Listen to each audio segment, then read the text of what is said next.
Religion, identity, and historical narratives, these are the topics that shape civilization.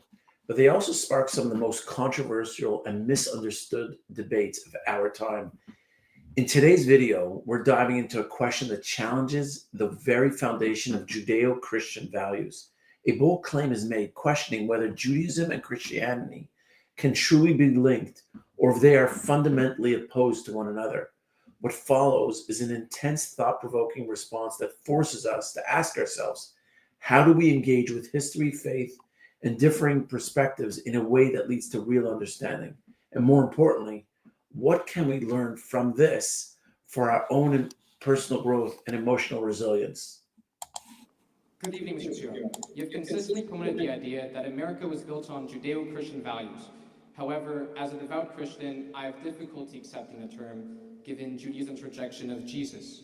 Christians believe Jesus Christ is God. In contrast, the Talmud, a central Jewish holy book, teaches that Jesus is burning in hellfire and excrement. And while the New Testament tells us to love our enemies and pray for those who persecute us, Sovereign 15 of the Talmud states that even the best of the Gentiles should be killed. Given these irreconcilable differences, why do you insist on using this oxymoronic term? Okay, so first of all, that's a really bad read of the Talmud.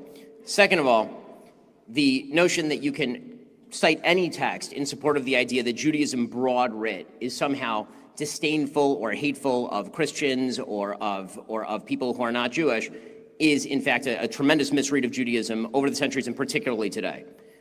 I can cite sections in the New Testament that I find personally problematic. I can certainly cite segments in the Quran that I find personally problematic. The truth is I could probably find places in the Old Testament that I find personally problematic. That does not speak to what Judaism is and its historic impact on the world. Judaism is the foundation of Christianity. Jesus himself acknowledged this. The New Testament acknowledges this. The notion that Judaism and Christianity are somehow completely delinked and teach two completely separate lessons ignores the fact that the Old Testament is part and parcel of the New Testament.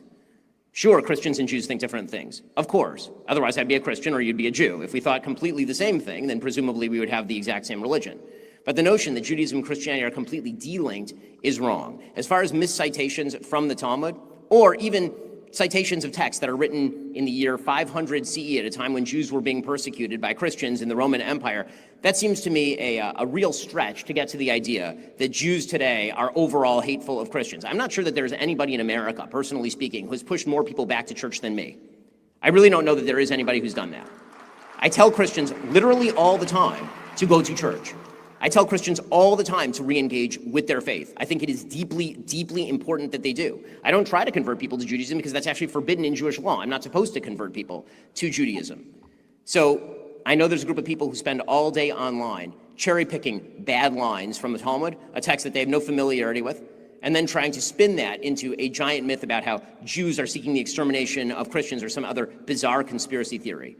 It's a lie, it's stupid, and the Judeo-Christian values of the nation are quite real because, once again, Judaism and Christianity have an awful lot in common.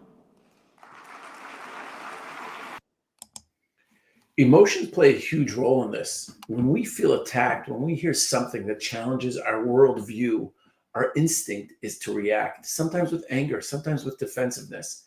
But what if instead we trained ourselves to pause, to listen, and to think critically? Your emotions are not just reactions, they are patterns. And if you learn to control them, you gain the power to navigate complex conversations without losing yourself in the noise. If you love this video, please hit the subscribe button and hear more.